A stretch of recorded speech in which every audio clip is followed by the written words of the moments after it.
Paltrocast. Besides having to do press, good day for you so far?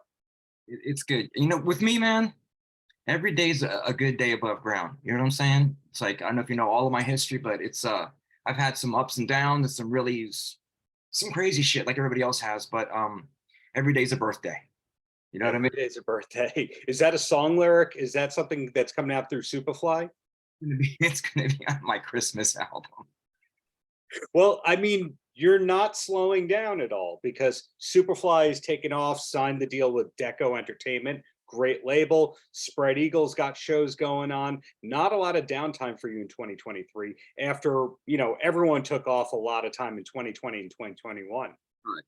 Well, it's funny that I feel like I'm working more now than I did back in my day, so to speak. It's like, but I've had these songs have been sitting around for a while, and I think they're maybe like a five to a decade or 5 years, decade old. But it's just, I've done Spread, but everybody has that one thing that's kind of like their calling card. Mm-hmm. I think Superfly is my calling card. My writing partner Miguel is fucking brilliant, and it's just great. I think you'll dig it. I'm gonna send you all the tracks when we're done with this. I'm looking forward. And that Deco label that I mentioned, they do all the Carmine Appice kind of stuff. Tiffany's on there. It's an interesting mix of emerging artists who've done the big time, artists who've sold a ton of records. It just seems like a team of people who like rock, which is unfortunately becoming the minority these days. Rock is like, it feels like it's underground. I tell people, I think we have to make as much noise as humanly possible, especially in the rooms. It's like, what's that movie? We are here, like the Lorax. We are here, we exist. Man, rock and roll still is fucking vibrant, But as far as Deco, Charlie and Bruce are great guys. Their rep is like through the roof. So I hear they got, they're just, so I'm very happy with them. They're great. They talk to you right and they treat you right. So I'm excited to do a lot of work with them. So there are upcoming Spread Eagle shows in the US and Europe and all that. When somebody comes to see you live, do they get any of the Superfly stuff, or is that entirely different? Entirely different. Spread is its own thing. We did the Subway to the Stars record in 2019.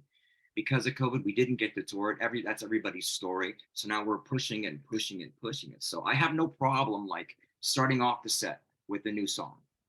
I think you have to you have to train the audience, so to speak, a little bit. It's like, I really like this, so I'm gonna make you dig it, So that's my attitude with it. Like, yeah, it's new stuff. Don't save it till the end of the set. Put it right there in your face. So you start off with the new stuff, then you give them the hits that they know from the two albums along the way in a cover or two? Yeah, man. It's like the first record had this really great energy. I've discovered a brand new love for it. When we came out, had a lot of energy. We had a very youthful exuberance, very cocky. You'd say I didn't think I could do anything wrong back in the day. Apparently, I did. But it's funny that that people connected with this stuff. Like, I was somebody's high school band, the way Van Halen was my high school band, and that blows my mind. So to see somebody sing along to our stuff is fucking incredible. Right. Yeah, Spread Eagle was a band's band, and by that I mean you either love the two albums that came out on the major label and every word, or you never heard of the band. It's one or the other in that kind of way. When did you start to notice that the band had this cult following that wasn't going away? I would start to read posts, or journalist friends would contact me and say, that's the first Spread album is #1 at this particular sleaze rock thing or whatever. I'm like, really, man? And then people are telling me this first record, so and so. When you're part of something that was recording the first Spread record, I was very raw. I didn't come into this like knowing what the hell I was doing when I got into the studio. So what you get is this crazy, fresh energy of what the fuck am I doing? And we channeled it pretty well, but I always really get a kick out of the fact that people connected with this record. It blows my mind because there was a point in my life where I didn't think anybody connected with this music.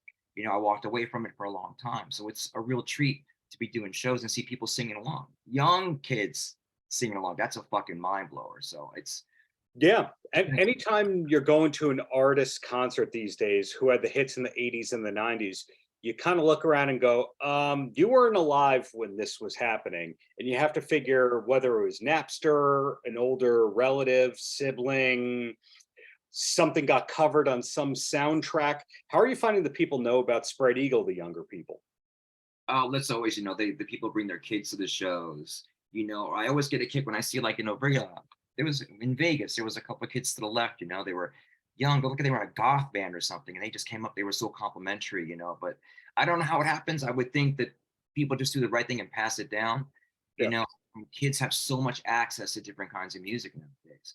You know, you would think I never thought that I would be where I am in life and still be even doing this. I'm sure a lot of artists you speak to will say that, you know. I was like, when I was kids, like, Stones, what are they doing? Why don't they just stop? And now I get it.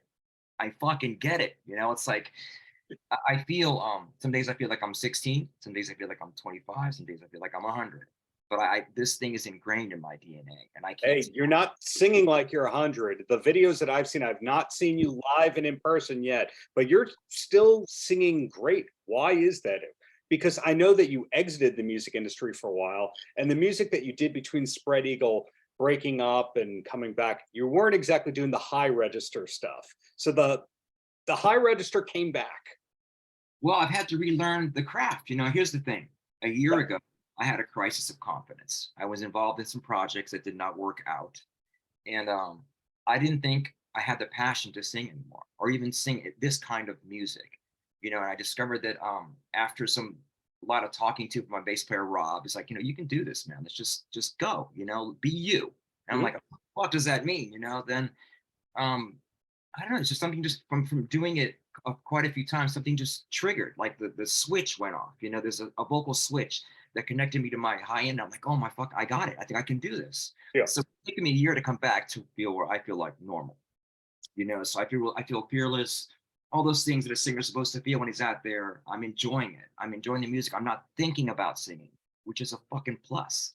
You know, I love that. That's taken me a long time to get there. You know? Right. When I think about the bands that are associated from the era which you first came out of Spread Eagle, I find that in each band, the singer was either incredible and led the band, or the singer was the most replaceable person and the most useless person in the band, one or the other. In your case, you were kind of irreplaceable, star-focused kind of with all that. So it's great to see that Spread Eagle's continuing with you in the forefront. Who else is in the band these days? Well, as my Rob DeLuca, who's a founding member with me. We also have a brilliant drummer named Rick DeLuca, who's Rob's cousin.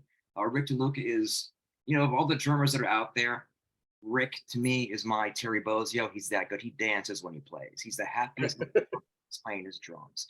Yeah. And you know, we had Steve Schiltz was on our albums. We were playing with Jami live. Jami was a really Italian guitar player that stepped in to help us out. And it's just an incredible band. It's a band, everybody genuinely likes each other. You know, Rob and I are getting along like brothers. Ricky's a brother. I can't, you know, it sounds so corny when I hear myself say it, but I'm having a great time with this band. And my passion is to recharge all that shit that you're supposed to say. It feels great. And I'm here with you, and I feel very lucky. I feel very lucky. Well, the alternative of hating your bandmates and it feeling like a job, would you rather be cheesy or like what you do? I mean, one or the other right there. You gotta love it. It's the thing with me is it has to be authentic. It's got to be your truth. Totally. I feel like I'm where I'm supposed to be. I've done everything else to distract myself from where I'm supposed to be. And people say the nicest things to me. Your voice, this and that. And it just didn't sink in for a long time. I thought I fucking sucked. You know what I mean? And I'm one of those people that don't like to listen to myself or watch myself. So I'm glad you like the videos. It's taken a long time for me to even feel good about watching a video. I'm like, all right, Vegas is good. I'll check it out. You know, so I feel I'm grateful, man. All those things, I'm grateful. And then taking it back with SUPAFLY being also the focus right now, are there tour plans? Is it more of a studio project? What else can you tell me about you and Miguel? Right now, it's studio born. We've had this project for a long time, you know, in our pockets. But we took the time to really, really revisit the tracks, give them a good mix, and just find the right people to work with. So we're just doing it one step at a time with this. I want to do it right. You know, we've got a nice band together. Now we're doing all the things that happen, the promos, the pictures that are supposed to happen, the video that's supposed to happen. We've got management stepping in. Nice. All that are, you know, this isn't just like, you know, two guys trying to put a project out of their garage. You know, you need a team behind it. But nowadays we're doing, what we do is peer-to-peer sale. We're peer-to-peer salesmen. That's how the business works, right? Unless you're like some multi-million selling artist, but it's about putting the right steps together. And with Deko and those guys, I feel really good. So I'm excited. So you kind of went from doing no music to too much music in like a 4-year period. It's crazy, right? You know, this this is how I want to go though. I want to go just stepping up to the microphone, lights out. That's all I want to know. I want to go doing this. I didn't think I'd be able to do this again. So it's a real pleasure. It's a real treat. And things are happening for Spread too, which is great. Got a lot of shows lined up. We're going to Europe. We went in 2017, and that's a whole like another universe over there. So it's good. Right. Were the levels of success different for you in Europe and North America? And the reason I say that is because some of the bands that we think of the quintessential hard rock, I'm going to use the word hard rock in quotes. Poison, for example, was not big in Europe. They did maybe 1 or 2 tours of Europe and 1 tour of Japan, but Poison is totally an American thing. And Def Leppard, while now they're doing well overseas, Def Leppard was an American thing, even though they were a British band. You find that certain bands like Tigers of Pantang did really well in Japan, but we didn't really know who they were here. Was Spread Eagle as successful in the States as Europe, or was it more in one territory? Well, I know UK was great for us. We always got a lot of nice, people saying good things in the UK. And we never got to go when we were the first, inception of the band. We never got to go to Europe. So we finally got to go in 2017. And that's when I was like, holy shit, it's not that it's different in a good way.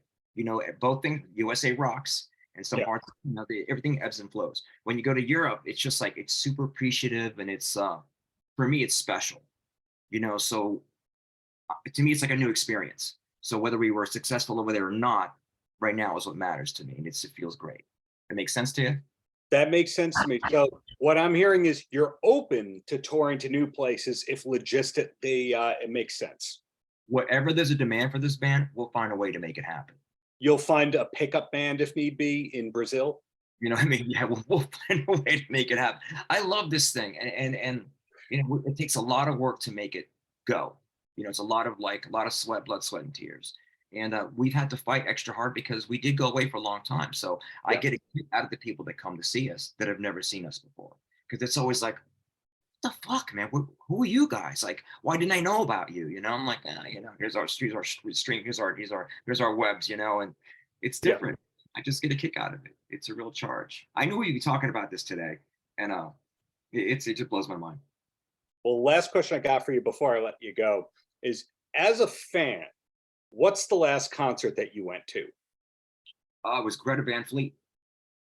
Really? Okay. Listen, didn't want to like them when they came out because it was like, it was like word of mouth. There's Zeppelin. Took me back to the Kingdom Come days. And yes, I know what you're talking about. The Kingdom Come ascent, where they're like, this is the second coming of Led Zeppelin. No, they're too derivative. No, they're good.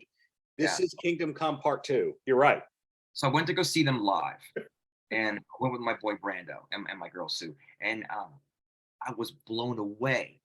I only knew like a few songs, but I was just, to me, there's great live bands. Mm-hmm. Bands that just don't cut it live. They just bore the hell out of you. But these 4 kids are up there, and the guitar plays like a human metronome. He doesn't stop moving, and the singer does notes that just I don't get it. The chords work in a certain way. Your pharyngeal chords work in a certain way.